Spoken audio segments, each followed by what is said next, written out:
Сәлем достар, бүгін мен қызыма арналған кішігірім покупкаммен сіздермен бөліп келіп отырмын. Бұл жерде бізде қызыма арналған набор ойыншық, киімдер жууға арналған екен. Екінші қызыма топ. Бізде үшінші бұл жерде құрт. Өзіміз жегенге қатты ұнайды осы құрт. Және де одан кейін шоколад менде. Осы альпенгольдтың осы орео тұрмаған қатты ұнайды. Одан кейін міне буренка сгущенкасы. Бұл бізде тортқа қажет.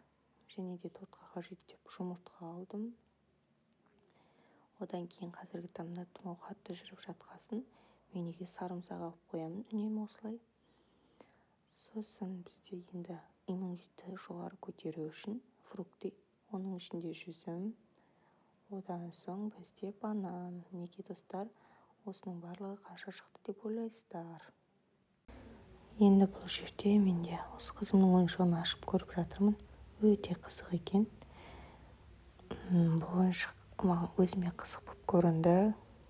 Кір жууға арналған машина, үтік, ұнтақ және де киімдер. Сосын киім ілгіші бар екен. Ары қарай музыкамен тыңдайық кеттік достар.